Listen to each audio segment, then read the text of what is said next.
Scalping करें, intraday करें या स्विंग ट्रेडिंग करें। दोस्तों कुछ लोग मुझसे पूछते हैं कि हमें किस तरह की ट्रेडिंग करनी चाहिए, स्कैल्पिंग में ध्यान देना चाहिए या फिर इंट्राडे करना चाहिए या फिर स्विंग ट्रेडिंग में फोकस करना चाहिए। तो चलो आज के वीडियो में मैं इसी टॉपिक पे बात करने वाला हूं। ठीक है, चलिए स्टार्ट करते हैं वीडियो को। मेरा नाम है कार्तिक और आप देख रहे हैं वेल्थ टाइकून। अगर आपने अभी तक चैनल को सब्सक्राइब नहीं करा है तो प्लीज चैनल को सब्सक्राइब करिए, लाइक करिए और अपने दोस्तों तक पहुंचाइए जो ट्रेडिंग में इंटरेस्टेड है। और अभी तक अगर आपके पास डीमेट अकाउंट नहीं है तो नीचे दिए गए लिंक के थ्रू आप अपना डीमेट अकाउंट ओपन कर सकते हैं। तो चलिए वीडियो को शुरू करते हैं और हम जानने की कोशिश करते हैं कि आपके लिए बेस्ट क्या हो सकता है जिसमें आप अच्छा प्रॉफिट कमा सकते हैं। ठीक है दोस्तों, पहले हम बात करेंगे स्कैल्पिंग के बारे में। स्कैल्पिंग क्या होता है? तो स्कैल्पिंग जो होता है वो भी एक इंट्राडे ट्रेडिंग ही है, बट स्कैल्पिंग में हमें छोटे छोटे मूव हम कैप्चर करते हैं। मतलब एक ही मिनट के अंदर हम एंट्री और एग्जिट दोनों अपना प्लान करते हैं।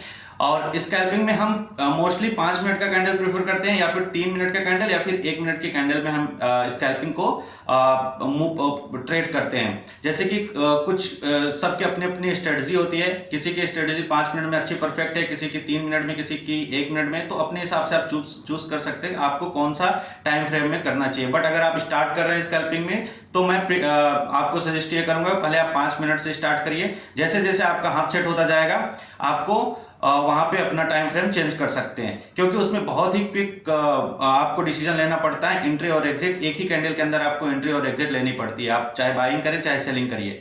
ठीक है, क्योंकि हम मार्केट के छोटे से मूव को पकड़ते हैं। और स्कैल्पिंग में सबसे इंपॉर्टेंट हो जाता है कि स्कैल्पिंग अगर अच्छा पैसा बनाना है तो आपका जो सेटअप है वो कम से कम 70-80% का आपका एक्यूरेसी चाहिए होता है, क्योंकि स्कैल्पिंग में बहुत लॉसेस भी होते हैं। अगर आपका सेटअप अच्छा नहीं है और मार्केट आपके अकॉर्डिंग नहीं चला तो उसी कैंडल में आप देख सकते हैं कि काफी अच्छा आपको लॉस भी हो सकता है। तो इसके लिए आपको अपने सेटअप पे अच्छे से काम करना है। आप कौन से सेटअप पे काम कर रहे हैं, इंपॉर्टेंट ये है।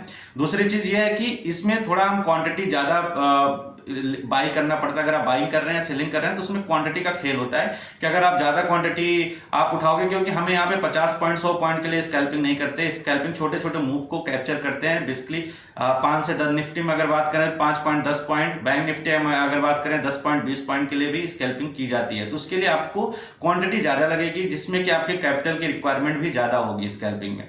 अगर हम वही बात करें इंट्राडे ट्रेडिंग की, तो इंट्राडे डे में जो टारगेटेड बाइंग और सेलिंग होती है उसके लिए हमें इतना पैसे की जरूरत नहीं पड़ेगी, क्योंकि उसमें हम एक फिक्स अपना टारगेट मानकर चलते हैं 50 पॉइंट या 100 पॉइंट का। उसमें हमारा छोटा कैपिटल में भी काम हो जाएगा।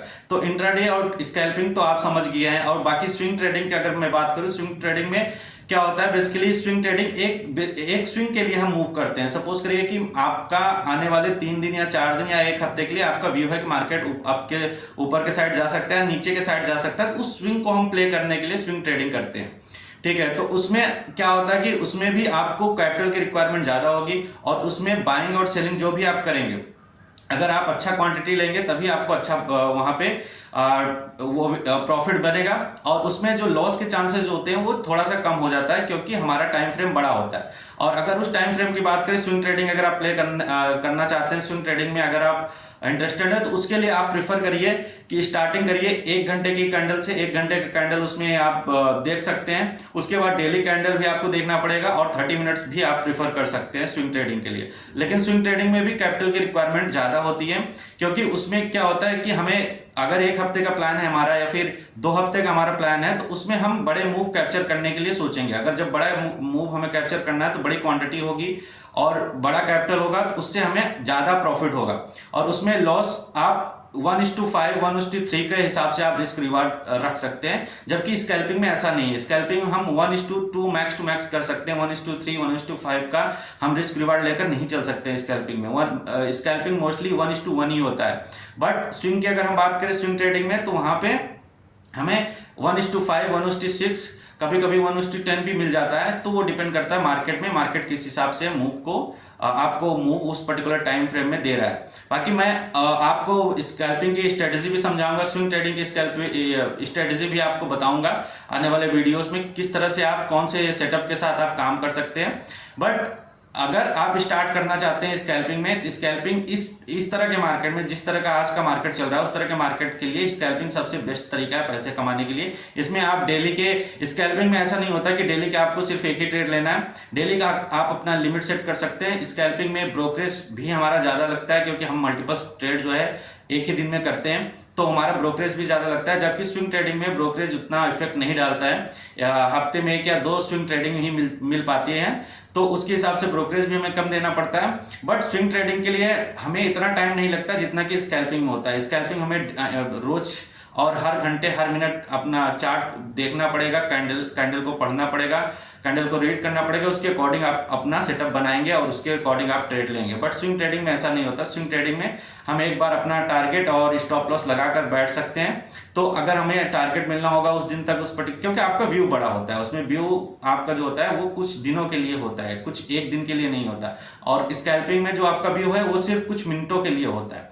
और स्कैल्पिंग मोस्टली जो हमारे स्कैल्पिंग की ट्रेड होती है 1 मिनट और आधे घंटे के बीच में खत्म हो जाती है, जबकि स्विंग ट्रेडिंग ऐसा नहीं है। स्विंग ट्रेडिंग में आपको 1 हफ्ते 2 हफ्ते कभी कभी 3-4 दिन में भी आपका ट्रेड जो है एक्सिक्यूट हो जाता है। और वहीं अगर रही बात इंट्राडे करने की, जैसे कि हम जो टारगेटेड बाइंग और सेलिंग करते हैं उसमें वो भी इंट्राडे ही होता है, बट उसमें भी इतना फास्ट मोमेंटम नहीं होता जितना कि स्कैल्पिंग में आपको क्विक डिसीजन लेना पड़ेगा। उसके लिए आप अपना सेटअप बना के रखते हैं। अगर आपके सेटअप के अकॉर्डिंग मार्केट चल रहा है तो आप वहां पे बाइंग और सेलिंग कर सकते हैं, और उसके लिए इतना हमें कैपिटल की जरूरत नहीं पड़ती है। आप छोटे कैपिटल से स्टार्ट कर सकते हैं, 5,000, 10,000 या 20,000, 25,000 से भी स्टार्ट कर सकते हैं। लेकिन अगर आप सोचिए कि 5,000, 10,000 से आप स्कैल्पिंग करेंगे तो आप 5 पॉइंट भी पकड़ते हैं तो उतना तो आपका ब्रोकरेज चला जाएगा। तो इसके लिए लोग प्रीफर ये करते हैं, जो बड़े ट्रेडर होते हैं, जो स्कैल्पर होते हैं, प्रोफेशनल स्कैल्पर होते हैं, वो बड़ी क्वांटिटी को बाई और सेल करते हैं, ताकि अगर वो 5 पॉइंट 10 पॉइंट भी कैप्चर करें तो उनका 1,00,000 2,00,000 रुपए एक ही ट्रेड में बन जाता है, जिससे ब्रोकरेज भी एडजस्ट हो जाता है। ब्रोकरेज का उतना पता नहीं चलता। लेकिन अगर आप कम क्वांटिटी से ट्रेड कर रहे हैं तो आपका उतना जो पैसा 5 पॉइंट 10 पॉइंट बनेगा उससे ज़्यादा आप ब्रोकरेज दे दोगे, तो उससे कोई फायदा नहीं है। तो अगर आप स्कैल्पिंग करना चाहते हैं तो आपके लिए कैपिटल की रिक्वायरमेंट उसमें ज़्यादा होती है। स्विंग ट्रेडिंग में भी कैपिटल की रिक्वायरमेंट ज़्यादा होती है।